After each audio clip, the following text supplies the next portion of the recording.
வணக்கம் நண்பர்களே, மற்றொரு கலந்துரையாடலில் உங்களோடு இணைந்து கொள்வதில் மகிழ்ச்சி. இன்றைக்கு குறிப்பாக பேச இருக்கின்ற விடயம் யாழ் பல்கலைக்கழகத்தின் துணைவேந்தர், அண்மையில் புதிதாக தெரிவு செய்யப்பட்ட துணைவேந்தர் திருநாவுக்கரசு வேல்நம்பி அவர்கள் லண்டன் வந்திருக்கின்றார்.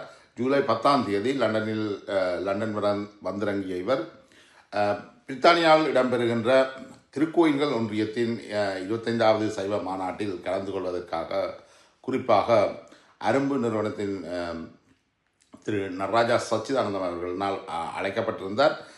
இந்த நிகழ்வுகளில் கலந்து கொண்டு அதே சமயம் துணைவேந்தர் வேல்நம்பி அவர்கள் பழைய மாணவர்கள் மற்றும் இங்குள்ள கல்வியலாளர்கள் போன்றவர்களையும் சந்தித்து வருகின்றார். அத்தோடு குறிப்பாக யூனிவர்சிட்டி ஆஃப் லெஸ்டர் பல்கலைக்கழகத்தினுடைய துணைவேந்தரையும் இவர் சென்று சந்தித்திருந்தார். அது ஒரு முக்கிய சந்திப்பு நினைக்கிறேன்.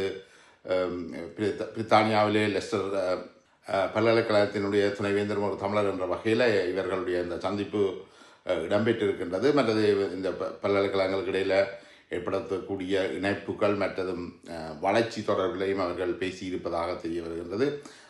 பல்கலைக்கழக மட்டத்தில் இங்கே பிரித்தானியாவில் பல்கலைக்கழக மாணவர் அமைப்புகள் இருக்கின்றன. அதாவது பழைய மாணவர் சங்கங்கள் போன்று பல்கலைக்கழகமும் ஒரு அமைப்பை உருவாக்கியிருந்தது. அதற்குள்ள சிறு சிறு சச்சரவுகள் ஏற்பட்டிருந்த பொழுதும் அந்த அமைப்புகளை இணைப்பது தொடர்பிலும் அவர் தனது கருத்துக்களை வெளியிட்டிருந்தார். இவர்கள் ஒற்றுமையாக வந்து தங்களோடு செயற்பட வேண்டும் என்று எல்லாரும், அதே சமயம் ஏற்கனவே தொடர்பில் உள்ள அமைப்புகளோடு தாங்கள் தொடர்ந்தும் பணியாற்றுவோம் என்றும் குறிப்பிட்டிருந்தார்.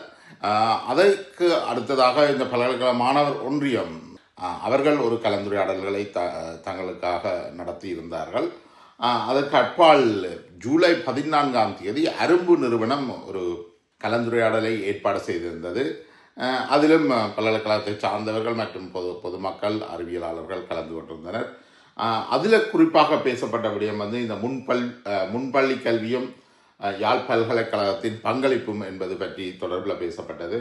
அடுத்தது யாழ் பல்கலைக்கழகம் வடக்கின் கல்வி, சமூக, கலாச்சார, பொருளாதார, அரசியல் மையம் என்ற அடிப்படையில் என்றால் வடக்கினுடைய ஒரு முக்கிய மையமாக பல்கலைக்கழகம் இருப்பதையொட்டி அதனுடைய சமூக, பொருளாதார, அரசியல், கலாச்சார விடயங்கள் தொடர்பிலையும் கலந்துரையாடல் இடம்பெற்றிருந்தது.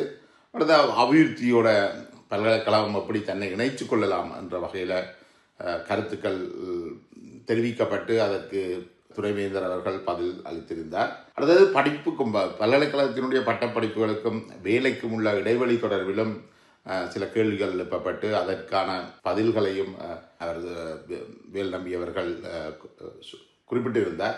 அடுத்தது நவீன தொழில்நுட்ப வளர்ச்சியில் எப்படி பல்கலைக்கழகம் எதிர்கொள்ளப் போகின்றது என்ற விடயங்கள் பேசப்பட்டது. வேல்நம்பி அவர்கள் துணைவேந்தர் இந்த சந்திப்புகளில் குறிப்பாக தற்பொழுது பல்கலைக்கழகத்தில் நடந்து கொண்டிருக்கக்கூடிய முக்கிய பிரச்சனைகள் தொடர்பில் கருத்துக்களை வெளியிடவோ அது பற்றி உரையாடவோ கூடாது என்ற இறுக்கமான கட்டுப்பாட்டை விதித்திருந்தார். ஏனென்றால் அது தற்பொழுதுள்ள சூழல்களை அல்லது அது விசாரணைகளை பாதிக்கக்கூடாது, அதை பலகீனப்படுத்தக்கூடாது என்ற அடிப்படையில் அவர் இந்த விடயங்கள் தொடர்பில் பேசுவதற்கு தயாராக இருக்கவில்லை என்பதையும் அதனை தவிர்க்க வேண்டும் என்ற உறுதியான நிலைப்பாட்டில் இருந்தார். ஆனபடியால் அந்த விடயங்கள் எதுவுமே இந்த பயணத்தின் போது உரையாடப்படவில்லை. அதில் அவர் மிக கவனமாகவும் இருந்து கொண்டார். என்றால் பல்கலைக்கழகத்தினுடைய அந்த ப்ரோசஸை வந்து ரகசியமாக சொல்லப்பட்ட ஒழுங்குகளை செய்ய வேண்டும் என்றதில் அது தவிர்ந்த அனைத்து விடயங்களும் அவர் மிக வெளிப்படையாகவே தனது கருத்துக்களை முன்வைத்து வந்திருந்தார். அதில் குறிப்பாக பேசப்பட்ட ஒரு விடயம் வந்து முல்லைத்தீவில் அமைக்கக்கூடிய இந்த மீன்பிடித்துறை அது தொடர்பான கல்வி உருவாக்குவது தொடர்பில் தான் குறிப்பாக பேசப்பட்டது. வடக்கு கிழக்கினுடைய பிரதேசங்களில் அவை 3 நிலப்பரப்பை கொண்டிருந்தாலும் அதனுடைய கடல் பிரதேசம் என்றது இலங்கை என்ன 3 கடல் பிரதேசத்தை அது கொண்டிருக்கிறது. ஆன வகையில் இந்த கடல் வளங்கள் தொடர்பான ஆய்வுகள், கற்கைகள் வந்து மிக அவசியம் என்ற அடிப்படையில் அது அங்கு பேசப்பட்டது. அப்போ தற்சமயம் அதை மீண்டும் அந்த ஒரு வளாகத்தை முல்லைத்தீவில் இப்போ ஏற்கனவே வடக்கில் வந்து கிளிநொச்சியில் ஒரு வளாகம் இருக்கின்றது. யாழ்ப்பாணத்தை தவிர கிளிநொச்சியில் ஒரு வளாகம் அமைக்கப்பட்டது. அதே போல் முல்லைத்தீவிலையும் ஒரு வளாகத்தை அமைத்து அங்கே வந்து இந்த கடல் வள ஆய்வுகள் தொடர்பில் மேற்கொள்வதற்கான முயற்சிகளை தான் ஊக்குவித்து வருவதாக குறிப்பிட்டிருந்தார். அது தொடர்பில் பலரும் தங்களுடைய கருத்துக்களை அங்கு வெளியிட்டிருந்தனர். சர்வதேச உதவிகளை பெற்று அந்த கடல் வள ஆய்வுகள் மற்றும் கற்கநெறிகளை ஏற்படுத்துவது தொடர்பில். அதே சமயம் அவ்வாறான ஒரு துறை மன்னாருக்கும் அவசியம் என்றதும் அங்கு ஒரு சிலரால் முன்வைக்கப்பட்டது. பிரதேச அதில் அவர் சொல்கிறார் என்றால் பிரதேச ரீதியாக ஒவ்வொருவருக்கும் தங்களுக்கு விருப்பம் இருக்கும். ஆனால் நிச்சயமாக மன்னாரும் கடல் சார்ந்த பிரதேசங்களாக இருக்கிறதால் அங்கேயும் ஒரு துணை கற்க நிலையம் ஒன்றை அமைக்கலாம் என்றதும் அங்கு பேசப்பட்டிருந்தது. குறிப்பாக என்னென்றால் வடமாகாணத்திலேயே மிக சனத்தொகை குறைந்த மாவட்டங்களில் ஒன்றாக முல்லைத்தீவு மாவட்டம் இருக்குது. அப்போ யாழ்ப்பாண பல்கலைக்கழகத்தினுடைய ஒரு வளாகத்தை அங்கு கொண்டு வருவதன் மூலம் அங்கு இருக்கக்கூடிய முல்லைத்தீவினுடைய அபிவிருத்தியையும் முன்னெடுக்கலாம் என்பது பற்றி துணைவேந்தர் அவர்கள் அங்கு சுட்டி காட்டியிருந்தார். அங்கே முல்லைத்தீவில் இருக்கக்கூடிய அந்த தாய் நிலம், நான் நினைக்கிறேன் அந்த பேரை நான் சரியாக சொல்கிறேனோ தெரியலை, தாய் நிலம் நினைக்கிறேன்.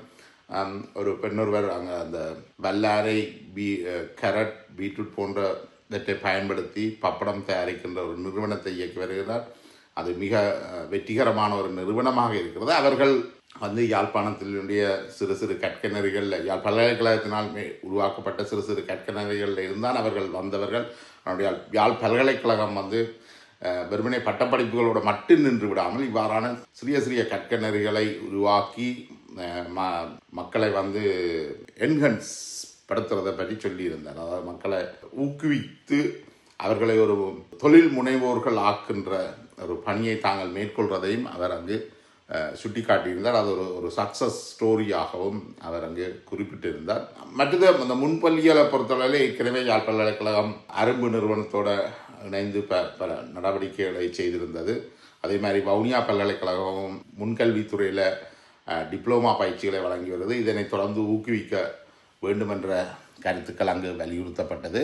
அதனை தாங்கள் தொடர்ச்சியாக மேற்கொள்வதாகவும் வேல்நம்பி அவர்கள் அங்கு குறிப்பிட்டிருந்தார். அடுத்ததாக யாழ் பல்கலைக்கழகத்தினுடைய தரத்தை உயர்த்துவது தொடர்பிலும் பல விடயங்கள் பேசப்பட்டிருந்தது. அப்போ அந்த விடயத்தில் ஒரு முன்வைக்கப்பட்ட ஒரு கேள்வி, யாழ் பல்கலைக்கழகம் சர்வதேச தரத்தில் 6000 இடத்துல இருக்குது, கொழும்பு பல்கலைக்கழகம் 1000வது இடத்துல நிற்கின்றது, முன்னோக்கி நிற்கின்றது. அப்போ அதில் சர்வதேச ரீதியாக கற்கையாளர்களை உள்வாங்க வேண்டும், சர்வதேச ரீதியாக மாணவர்களை உள்வாங்க வேண்டும் போன்ற விஷயங்கள் கவனிக்கப்படப்படும் வேண்டும் என்ற பாணியில் கேள்விகள் எழுப்பப்பட்டிருந்தது. அதுக்கு பதிலளித்த அவர் அது செய்யப்பட்டு கொண்டிருக்கின்றது, தற்போது போதாமை உள்ளது. அதாவது கோவிட்டுக்கு பிறகு அதில் ஒரு போதாமை இருக்கின்றது.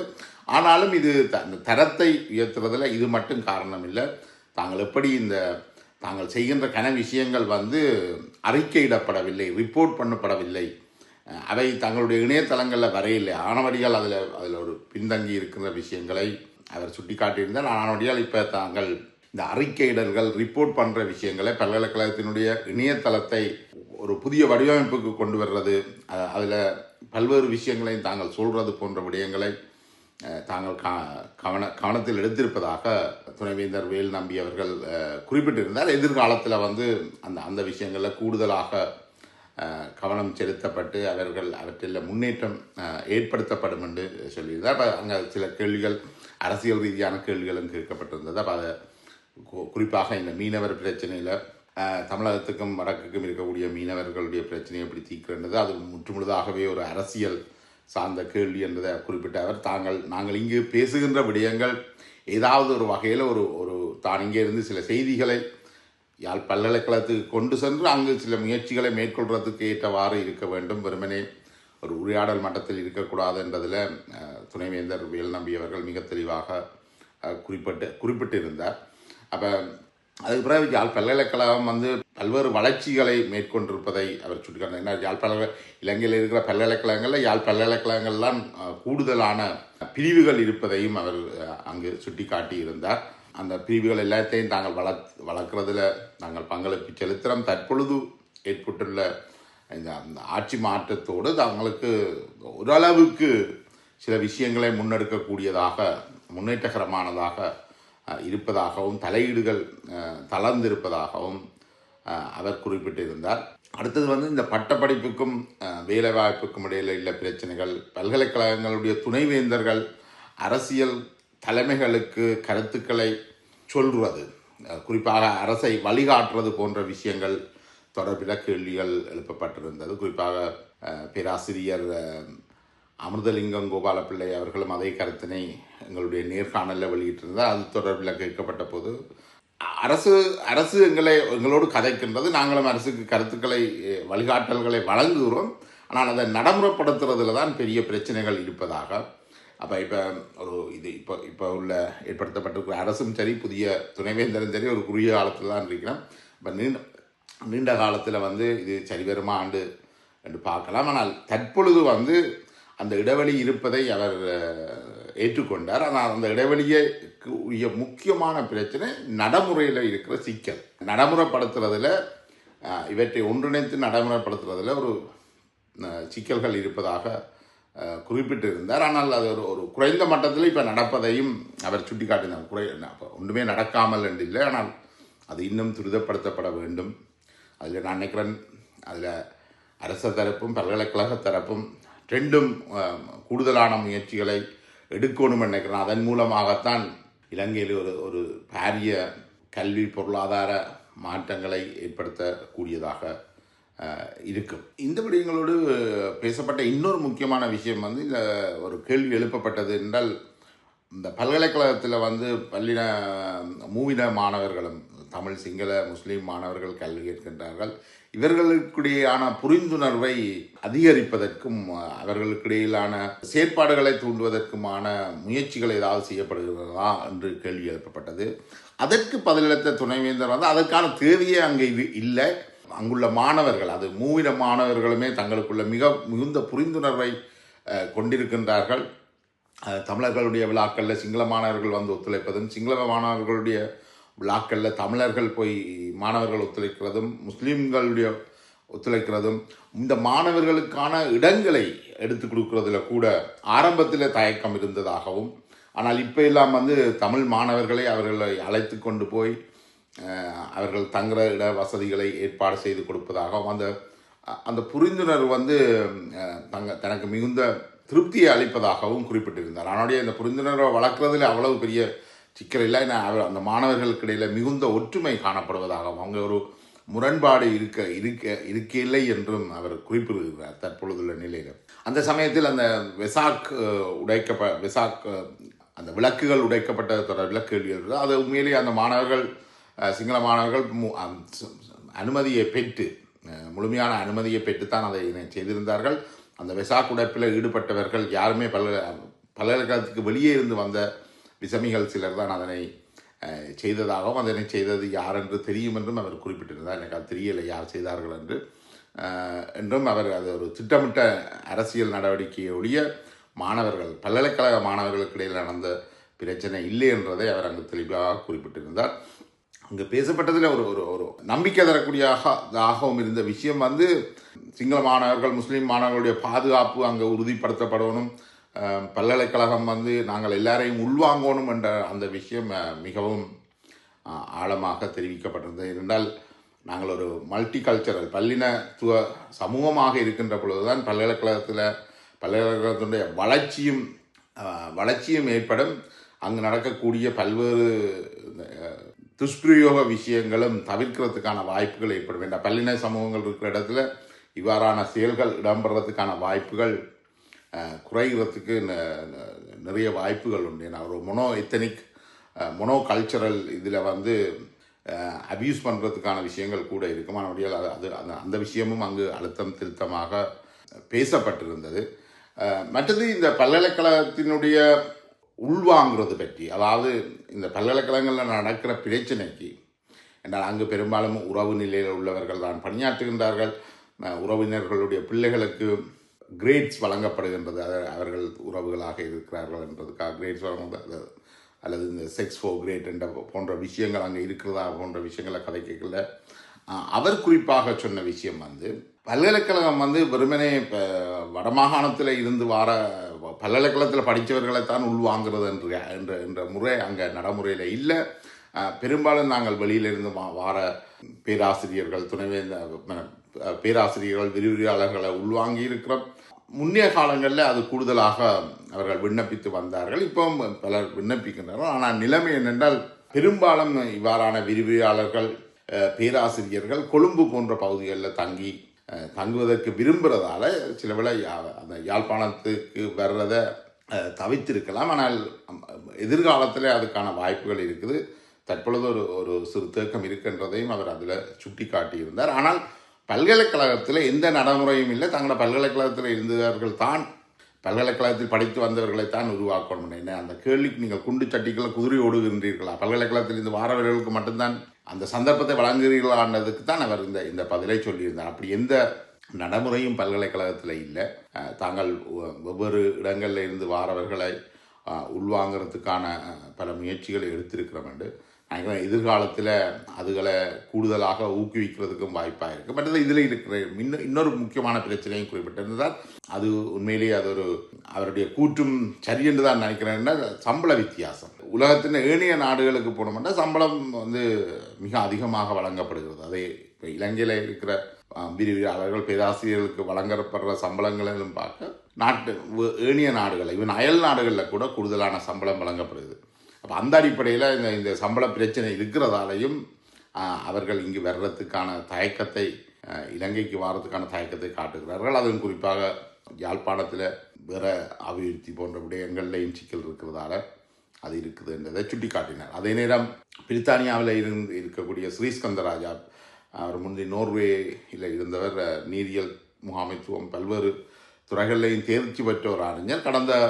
கடந்த சில ஆண்டுகளாகவே யாழ் பல்கலைக்கழகத்தினுடன் இணைந்து ஒரு வாலண்டியராக இணைந்து பல்வேறு திட்டங்களையும் மேற்கொண்டு வர்றார். அதில் குறிப்பாக இந்த நீர்வளத்துறையை மேம்படுத்துகிற திட்டங்களில் அவர் மிக நீண்ட காலமாக ஈடுபட்டு வருகின்றார். அவர் அங்கு அந்த நிகழ்வில் கலந்து கொண்டிருந்தார். அப்போ தான் அவர் சொல்லி ஒரு பதத்தை சொல்கிறார், யாருடைய விரலையும் அமர்த்தாமல் தான் அங்கு பணியாற்றி வருவதாக. ஸோ அது அப்பொழுது நான் சொன்ன விஷயம் நீங்கள் அப்படி இருக்கிறபடியாக தான் நீங்கள் அங்கே இத்தனை நாள் வேலை செய்யக்கூடியதாக இருக்குது, இல்லை என்றால் பெரிய முரண்பாட்டை கொண்டு வந்திருக்கும். மறுபடியும் ஸோ அப்போ அங்கு வெளியில இருந்து போகின்றவர்கள் யாழ் பல்கலைக்கழகத்தோடு இணைந்து வேலை செய்ய முடியாத நிலைமை அண்டு இல்லை, வேலை செய்யக்கூடியதாக இருக்கின்றது. ஆனால் அவர்கள் தங்களை அந்த சூழலுக்கு ஏற்ற மாதிரி ஓரளவுக்கு மாற்ற வேண்டிய தேவையும் இருக்குது என்று நினைக்கிறேன். அதை பேராசிரியர் வேல்நம்பியுடைய உரையிலையும் ஸ்ரீஸ்கந்தராஜா அவர்களுடைய அந்த குறிப்பிலையும் நாங்கள் அதை பார்க்கக்கூடியதாக இருந்தது. மற்றொரு அங்கு கேள்வி கேட்கப்பட்டது, பெரும்பாலும் அந்த மாணவர்கள் கலைத்துறை சார்ந்த பாடங்களை தெரிவு செய்வது பற்றி ஒரு கேள்வி எழுப்பப்பட்டது. என்னால் அவர்கள் தெரிவு செய்த பாடங்களுக்கு பிறகு வேலைவாய்ப்பு இல்லாமல் போராட வேண்டிய நிலை இருக்கிறது போன்ற கேள்விகளும் எழுப்பப்பட்டிருந்தது. அப்போ அதில் அவர் சொன்னது இப்பொழுது அதில் ஒரு பாரிய மாற்றங்கள் ஏற்பட்டிருக்கிறது. என பெரும்பாலான மாணவர்கள் இப்பொழுது கணித விஞ்ஞான பாடங்களை தெரிவு செய்து வருவதாக குறிப்பிட்டிருந்தார். கலைப்பிடத்திலையும் சமூகம் சார்ந்த ஆராய்ச்சிகளுக்கு முக்கியத்துவம் கொடுக்க வேண்டியதன் அவசியமும் அங்கு வலியுறுத்தப்பட்டது. என்னால் அங்கே கற்கின்ற மாணவர்கள் சமூகத்தோட ஒன்றிணையாமல் இருப்பது சம்பந்தமாக குற்றச்சாட்டு என்ற வகையில் கேள்விகள் எழுப்பப்பட்டிருந்தது. அப்போ இந்த இடைவெளியை குறைக்கிறதுக்காக பல்வேறு ஆய்வுகளும் சமூகத்தோடு பல்கலைக்கழகத்தை இணைப்பதற்கான ஆய்வுகள் மேற்கொள்ளப்பட வேண்டும் என்ற விஷயம் காட்டுவது. குறிப்பாக இப்பொழுது கலைப்பீடாதிபதியாக வந்திருக்கின்ற பிருத்திவிராஜ் அவர்கள் அது தொடர்பில் மிகுந்த முன்னேற்றகரமான நடவடிக்கைகளை எடுப்பார் என்று அங்கே இந்த கடந்த காலங்களில் நடந்த தவறுகள் இல்லாமல் பிருத்திவிராஜ் அவர்கள் இதில் கவனம் எடுப்பார். மாணவர்களை அந்த தரத்துக்கு கொண்டு வரத்துக்கான தன்னுடைய கலைப்பீடத்தை அந்த நிலைக்கு கொண்டு வருவதற்கான முயற்சிகள் எடுப்பார் என்ற அளவில் அவர் கருத்துக்களை வெளியிட்டிருந்தார். பிருத்திவிராஜ் அவர்கள் மிக திறமையாக இந்த கால கணிப்புகளை செய்த விடயங்களையும் அவர் பாராட்டி இருந்தார் அந்த இடத்துல. என்றால் அவர்கிட்ட இருக்கக்கூடிய அந்த தொழில்நுட்ப கருவி இலங்கையில் வேறு யார்கிட்டையும் இல்லை. அதால் தான் அது அவர் ஆனாலும் இலங்கையில் அவருடைய கணிப்புகளை உத்தியோகபூர்வமாக ஏற்றுக்கொள்ள வேண்டும் என்ற அந்த நிலைமை வரையில், ஆனால் மக்கள் பிருத்திவிராஜ் அவர்களுடைய அந்த கணிப்புகளை புரிந்திருக்கின்றார்கள், அவர்கள் அதனை ஏற்றுக்கொள்கிறார்கள் என்றதையும் அங்கு சுட்டி காட்டியிருந்தார். அந்த வகையில் பல்கலைக்கழகமும் அவருடைய அந்த முயற்சிகள் பல்கலைக்கழகத்துக்கும் ஒரு பலமாக இருப்பதை வேல்நம்பி அவர்கள் அங்கு அழுத்தம் திருத்தமாக குறிப்பிட்டிருந்தார். அங்கு குறிப்பாக பேசப்பட்ட இன்னொரு விடயம், பல்கலைக்கழகத்தினுடைய பழைய மாணவர்களுடைய அமைப்புக்கு இங்கு 2 அமைப்புகளாக பிளவுபட்டு நிற்கின்றன. அப்போ இந்த ரெண்டு அமைப்புகளை இணைப்பதற்கு இருவரும் இரு அமைப்புகளுமே விட்டு கொடுத்து செயற்பட வேண்டும். ஏன்னா நாங்கள் இங்கே யாரோட தொடர்பில் இருக்கிறோமோ அவையோட மட்டும்தான் தொடர்பை வளர்த்து கொள்ளலாம். அவர்கள் தான் இங்கே இந்த விஷயங்களை கையாள வேணும். அப்போ தாங்கள் இதில் கூடுதலாக பல்கலைக்கழகம் பல்கலைக்கழக துணைவேந்தர் இதுகளில் ஒரு பக்கம் சார முடியாத நிலைமை அவர் குறிப்பிட்டிருந்தார். அப்போ நீங்கள் எல்லாருமே பெரியவர்கள், பல்கலைக்கழகத்தின் இந்த நன்மை கருதி நீங்கள் ரெண்டு தரப்புமே ஒருவர் விட்டு கொடுத்து இந்த பிரச்சனைக்கு முடிவு காண வேண்டும் என்ற அடிப்படையில் அவருடைய பதில் அமைந்தது. என்னால் அவர் யாருடைய பக்கமும் இல்லை, நடுநிலையில் இருப்பதை தெளிவுபடுத்துவதாகத்தான் அவருடைய கருத்துக்கள் இருந்தது. இதுக்குள்ளே அவரை துணைவேந்தரை வரவேற்பதற்கு ஒரு தரப்பினர் சென்று தாங்கள் தான் துணைவேந்தரை அழைத்ததாக ஒரு மாயை ஏற்படுத்தியாக மறுதரப்பு குற்றஞ்சாட்டி இருந்தது.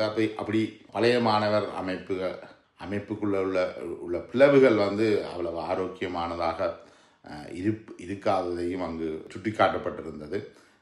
ஒரு வகையில் பல்கலைக்கழகத்தினுடைய துணைவேந்தர் ஒரு முக்கியமான உரையாடலை நடத்துகின்ற பொழுது இந்த பழைய மாணவர்கள் இன்னும் வேலிச்சண்டை போடுறதில் இருக்கிற பிரச்சனை, எனக்கு அந்த பழைய மாணவர் சங்கங்கள் இது தொடர்பில் கொஞ்சம் வளர்ச்சி அடையணும் என்ற பாணியில் தான் அங்கே அங்கே இருந்தவர்களுடைய மனநிலை இருந்தது.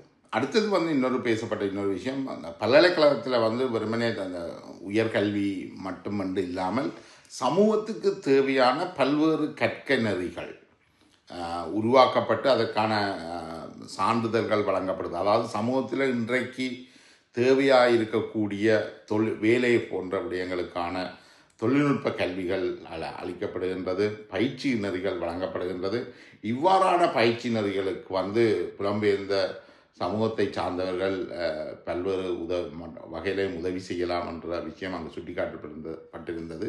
குறிப்பாக இந்த டிப்ளமா சச்சிதானந்தன் அவர்கள் இவர்கள் தற்பொழுது அரும்பு என்ற அமைப்பை உருவாக்கி நடத்தி வருகின்றனர். அதற்கு முதல் வேறொரு பேரில் ஒரு அமைப்பு உருவாக்கி செயற்பட்டிருந்தது. அந்த அமைப்பை சேர்ந்தவர்கள் கிட்டத்தட்ட 3-4 தொகுதிகளாக முன்பள்ளி ஆசிரியர்களுக்கான கற்க நெறிகளை வழங்கியிருந்தார்கள். அதை யாழ் பல்கலைக்கழகமும் வவுனியா பல்கலைக்கழகமும் தான் மேற்கொண்டு தகுதியான ஆசிரியர்களுக்கு தேவையான பயிற்சிகளை அளித்து தகுதியான ஆசிரியர்களை உருவாக்கி வருகிறார்கள். ஏனென்றால் பிள்ளையினுடைய வளர்ச்சியில் அவர்களுடைய பிறப்பு முதல் கிட்டத்தட்ட ஒரு 7 வயது வரைக்குமான காலம் மிக முக்கியமானது. அப்போ இந்த காலகட்டத்தில் தான் இந்த முன்பள்ளிகள் மாணவர்களை உள்வாங்கி அவர்களுக்கான கற்பித்தலை செய்கின்றார்கள். அப்போ அவ்வாறான ஒரு காலகட்டத்தில் 7 வயது வரைக்குமான வளர்ச்சி தான் அவர்களுடைய அதற்கு பின்னால் வாழப்போகின்ற 60-100 வயது வரையான வளர்ச்சியை தீர்மானிக்க போகுது. அப்போ அந்த வகையில் இந்த முன்பள்ளி ஆசிரியர்களுடைய பங்களிப்புன்றது, ஒருவருடைய வளர்ச்சியில் அவர்களுடைய பங்களிப்புன்றது மிக மிக முக்கியமானது. அவர்கள் கிட்டத்தட்ட ஆரம்ப கால இடைநிலை கல்வி, உயர்கல்வி விரிவுரையாளர்கள் அளவுக்கு இந்த முன்பள்ளி ஆசிரியர்களுடைய பயிற்சியும் திறனும் மிக முக்கியமானது. இப்போ ஃபின்லாந்து போன்ற நாடுகளில் முன்பள்ளிகளில் கற்பவர்களுக்கே மேல்நிலை பட்டப்படிப்பு இருக்க வேணும், மாஸ்டர்ஸ் முடிச்சிருக்க வேணும். அப்போ இலங்கையில் யாரும் சாதாரண தரம் சித்தி அடையாதவர்களே முன்பள்ளி ஆசிரியர்களாக செயற்பட்டு கொண்டிருக்கிற ஒரு தன்மை தான் இன்றைக்கும் அங்கே இருக்குது. அப்போ என்னால் அவர்களுடைய அந்த சம்பளமும் மிக குறைவான சம்பளம், சில 1000 ரூபாய்கள்லாம் அவர்களுக்கு மாதாந்தம் வழங்கப்படுது. அவர்கள் சேலை அணிந்து அந்த தொழிலுக்கு போகிறதுக்கே அது உண்மையிலேயே அது 4000ன்றது கிட்டத்தட்ட இலவசமாக கற்பிப்பது போலத்தான். அப்போ அந்த நிலைமையை மாற்றுவதற்காக சச்சிதானந்தன் அவர்கள் அரும்பு என்ற அதற்கு முதல் இன்னொரு கல்வி அமைப்பை வச்சிருந்தார். இப்போ அரும்பு என்றதை வச்சிருக்கிறார். அதனூடாக பல்வேறு முயற்சிகளை எடுத்து வருகிறார்கள். கிட்டத்தட்ட நூற்றுக்கணக்கான ஆசிரியைகளை முன்பள்ளி ஆசிரியர்களை உருவாக்கி இருக்கிறார்கள். அது பல்கலைக்கழகத்தினூடாகத்தான் அந்த டிப்ளமா வழங்கப்படுது. பல்கலைக்கழகத்தினூடாக அந்த பட்டப்படிப்பு அந்த சான்றிதழ் வழங்கப்படும் போது அந்த சான்றிதழுக்கும் ஒரு அந்தஸ்து கிடைக்கின்றது. அந்த வகையில் இவ்வாறான பல்வேறு சிறு கற்கை நெறிகளை தாங்கள் மேற்கொண்டு வருவதாக பேராசிரியர் வேல்நம்பி அவர்கள் குறிப்பிட்டிருந்தார். அவ்வாறான கற்கை நெறிகளை தாங்கள் ஏற்பாடு செய்து நடத்துகின்ற பொழுது தங்களுக்கான நிதி உதவிகளை புலம்பெயர்ந்த நாடுகளில் இருந்தவர்கள் செய்யலாம், அல்லது அரசு அரசு கவனம் எடுக்காத சில விடயங்கள் இருக்குது, அல்லது அரசு கவனம் எடுக்க போகிறேன் என்ற சில விடயங்கள் இருக்குது. அந்த விடயங்கள்லையும் புலம்பெயர்ந்தவர்கள் ஒத்துழைப்போடு அதை செய்யலாம். அது எந்த நிதி பங்களிப்பாக இருந்தாலும் அத்தனை நிதி பங்களிக்கும் இலங்கை அரசினுடைய கல்வி திணைக்களகத்தின் ஊடாகத்தான் அந்த நிதிகள் வரும். அது தாங்கள் நேரடியாக தாங்கள் நேரடியாக அதையெல்லாம் பெற்றுக்கொள்ள முடியாது. அதுக்கு என்றதையும் அவர் அங்கு சுட்டி காட்டியிருந்தார். இப்பொழுது அரசு குறிப்பாக பல்கலைக்கழகத்தினுடைய முயற்சியால் தாங்கள் பல்வேறு திட்டங்களை, அதில் குறிப்பாக சூரிய சேகரம் போன்றவர்களோட லண்டனில் இருந்து தற்பொழுது இலங்கையிலே சென்று பணியாற்றி கொண்டிருக்கின்ற மயில்வாகனம் சூரிய சேகரம் போன்றவர்களுடைய ஒத்துழைப்போடு தாங்கள் பல்வேறு திட்டங்களை உருவாக்கி அரசுக்கு வழங்கி இருந்ததாகவும், அந்த திட்டங்களின் அடிப்படையில் அரசு பிரதேசங்களிலும் பார்க்க வடக்குக்கு கூடுதலான நிதியை ஒதுக்கி இருந்ததையும் அவர் சுட்டி காட்டியிருந்தார். அதனுடைய பல்கலைக்கழகம் வடக்கினுடைய அபிவிருத்தியில் தற்பொழுது அங்குள்ள கல்வியியலாளர்கள், பொதுமக்கள், பொது செயற்பாட்டாளர்களோடு ஈடுபட்டு தான் இந்த அபிவிருத்தி திட்டங்களுக்கு பெருமளவு நிதியை பெற்றுக் கொடுக்கின்றதையும் அவர் அங்கு சுட்டி காட்டியிருந்தார். இந்த விஷயங்களுக்காக பல்கலைக்கழகம் தொடர்ந்து ஈடுபட்டு வருகின்றது என்ற விஷயத்தை அங்கே அவர் கோடிட்டு காட்டியிருந்தார். மற்றது அங்கே பேசப்பட்ட இன்னொரு விடயம் இந்த சஸ்டைனபிள் டெவலப்மெண்ட். இந்த சஸ்டைனபிள் டெவலப்மெண்ட் விடயங்களில் ஐக்கிய நாடுகள் சபை பல்வேறு 14 திட்டங்களை குறிப்பிட்டு இருந்தாலும் அது இலங்கை முழுவதிலுமே அவ்வளவும் நடைமுறைப்படுத்தக்கூடிய வாய்ப்புகள் இன்னும் ஏற்பட இல்லை. பல்கலைக்கழகத்துக்கு வழங்கப்பட்ட கல்வியில் உள்ள சஸ்டைனபிள் டெவலப்மெண்ட் போன்ற விடயங்களில் தாங்கள் உள்வாங்கி கொண்டிருக்கின்றோம். ஏனைய சஸ்டைனபிள் டெவலப்மெண்ட் விடயங்களை உள்வாங்கி கொண்டிருந்தாலும் அதனை நடைமுறைப்படுத்துறதுல பாரிய சிக்கல்கள் இருக்குது. இந்த சஸ்டைனபிள் டெவலப்மெண்ட் கோல்ஸ் என்ற விஷயங்கள் வெறும் எழுத்து வடிவில் ஒரு பேப்பரில் தான் இருக்க ஒழிய அது இன்னும் நடைமுறைக்கு வரையில் அதில் உள்ள சிக்கல்களை வேல் நம்பியவர்கள் உருவாக்கியிருந்தார். ஆனால் தங்களால் முடிந்த வரைக்கும் அந்த திட்டங்களில் நாங்கள் அதை சேர்த்துக்கொள்கிறோம். ஆனால் அது நடைமுறைப்படுத்தப்படுதோ, அது நடைமுறைப்படுத்தப்படுகிறதா இல்லையான்றது வேறொரு அம்சமாக இருப்பதையும் அவர் வேல் நம்பியவர்கள் அதில் சுட்டி காட்டியிருந்தார். மற்றது இந்த தாங்கள் இவ்வளவு தூரம் மக்களுடைய அன்றாட பிரச்சனைகளோடு இந்த பல்கலைக்கழகத்தை இணைக்க முடியுமோ அதுக்கான நடவடிக்கைகளை தாங்கள் எடுத்து வருவதையும் அங்கு சுட்டி காட்டியிருந்தார். ஆனால் பல்கலைக்கழகத்துடைய தேவைகள் மிக பெருமளவில் இருக்குது, எதிர்பார்ப்புகள் நிறைய இருக்கின்றது என்பதும் அங்கு பேசப்பட்டது. வேல் நம்பியவர்கள் ஒரு பேராசிரியர் ஒருவர், துணைவேந்தர் ஒருவர் மக்களோட கலந்துரையாடலை நடத்தி இருக்கிறதும் இதுதான் முதல் தடவை நினைக்கிறேன். என்றால் பெரும்பாலும் இந்த பேராசிரியர்களுக்கும் மக்களுக்குமான இந்த துணைவேந்தர்களுக்கும் மக்களுக்கும் இடையில பாரிய இடைவெளி வந்துடுறது. அவர்கள் ஒரு படி இறங்கி அவர் மக்களோடும் இங்கு பேசியது பல வரவேற்புகளையும் பெற்றிருக்கின்றது. அதில் பேசப்பட்ட இன்னொரு விஷயம் நினைக்கிறேன், இது கூட்டத்தில் பேசப்படையில் அதுக்கு பிறகு நடந்த ஒரு தனிப்பட்ட முறையில் உரையாடலில் நான் கேட்டுக்கொண்ட விஷயம் இந்த பல்கலைக்கழகத்தினுடைய அபிவிருத்தி தொடர்பில் நாடுகள் உதவி அளிக்கிறத அதை ஏற்றுக்கொள்றதில் உள்ள பிரச்சனைகள் தொடர்பில் நான் கேள்வி எழுப்பியிருந்தேன்.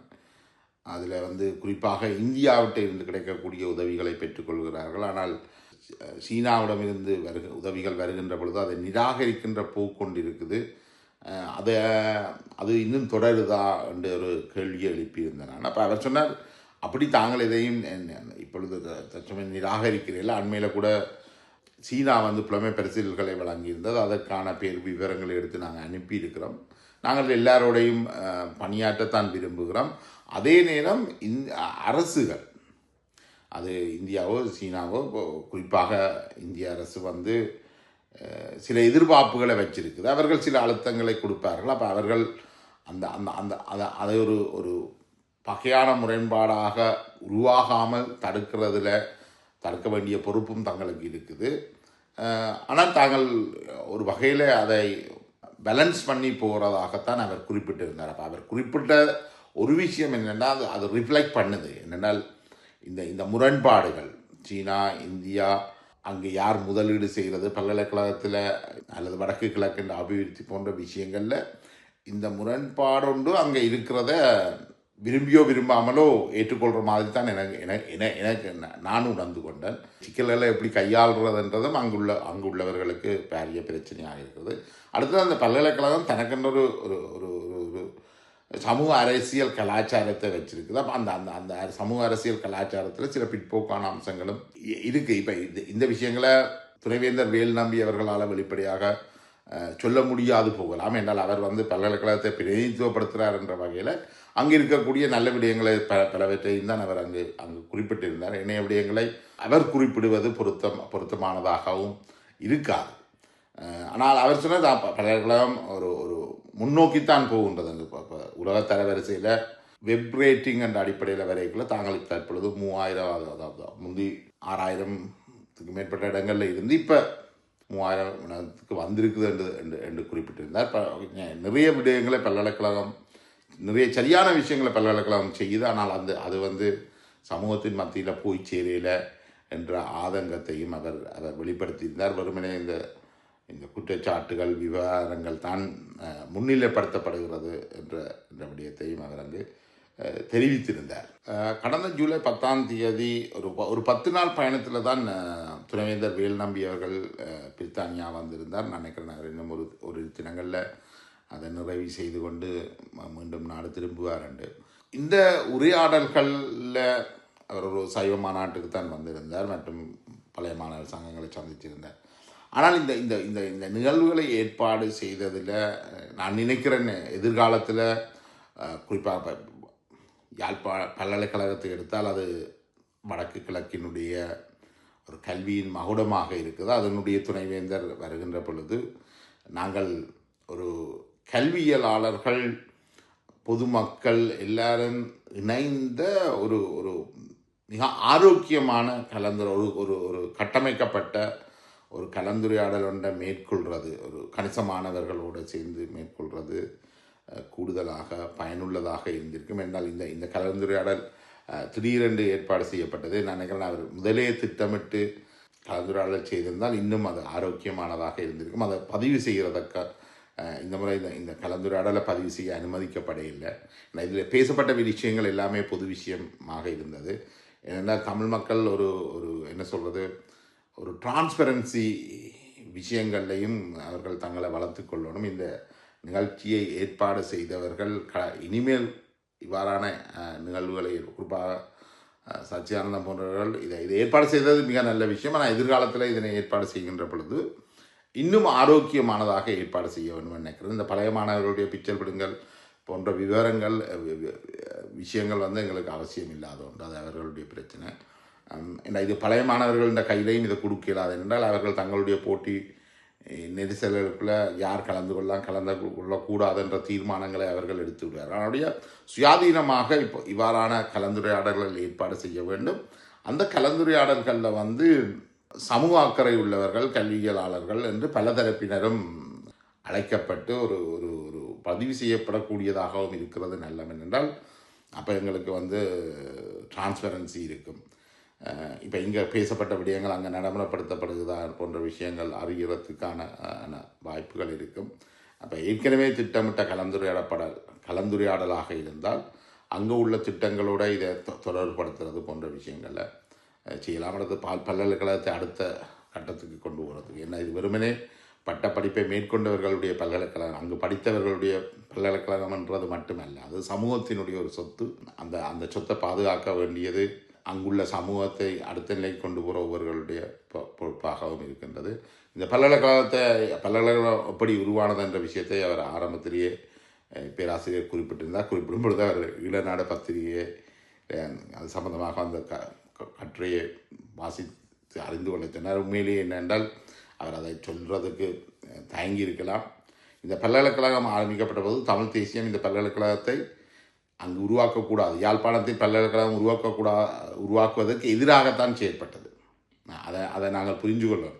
தமிழ் தேசிய கட்சிகள், தமிழரசு கட்சி, தமிழர் விடுதலை கூட்டணி போன்ற கட்சிகள் அதனை எதிர்த்தன. இந்த பல்கலைக்கழகத்தை அங்கு உருவாக்குவதில் முக்கியமாக செயற்பட்டவர்கள் இலங்கையில் இருக்கக்கூடிய இடதுசாரிகளோடு ஸ்ரீலங்கா சுதந்திர கட்சி, அதனுடைய யாழ்ப்பாண முன்னாள் மேயராக இருந்த அல்பத் துரியப்பா போன்றவர்களுடைய முயற்சியில் தான் இந்த பல்கலைக்கழகம் அங்கு உருவானது. இப்போ இதை ஒரு தமிழ் தேசிய சார்ந்தவர்கள் இதை இன்றைக்கு உரிமை கொண்டாடுகின்றார்கள். அன்றைக்கு அந்த பல்கலைக்கழகம் உருவாகும் பொழுது அதனை அங்கு உருவாக்கக்கூடாது என்று அடம்பிடித்தவர்கள் தான் இந்த தமிழ் தேசியவாதிகள். ஸோ அந்த அந்த அதை பேராசிரியர் வேல்நம்பி அதில் குறிப்பிட விரும்பலை. பழைய கட்டுரைகளில் பார்க்கும்படி சொல்லிட்டார். இருந்தாலும் நான் இதை சுட்டி காட்டுறதுன்ற நோக்கம் என்னென்னா, நாங்கள் அந்த வரலாறுகளை இருட்டடிப்பு செய்து கொண்டு போகக்கூடாது. பல்கலைக்கழகம் தமிழர்களுடைய சொத்து, அங்கு கற்றவர்களுடைய அல்லது பழைய மாணவர் சங்கத்தினுடைய சொத்து அல்ல. அது தமிழர்களுடைய சொத்து. அதனை யாரும் களங்கப்படுத்துறதுக்கோ தங்களுடைய சுயநலங்களுக்காக பயன்படுத்துறதுக்கோ அதனை ஒரு இழிநிலைக்கு கொண்டு போகிறதுக்கோ யாரையும் அனுமதிக்க இயலாது. பெண்கள், சிறுவர்கள், மாணவர்கள் எந்த ஒரு அச்சமும் இல்லாமல் மிகச் சுயாதீனமாக கல்வி கற்று சிறந்த கல்விமான்களாகவும் செயல்பாட்டாளர்களாகவும் உருவாக்க வேண்டிய பொறுப்பு தமிழ் மக்களுக்கு உண்டு என்று சொல்லிக்கொண்டு நாங்கள் இன்னொரு கலந்துரையாடலில் தொடருவோம். நன்றி.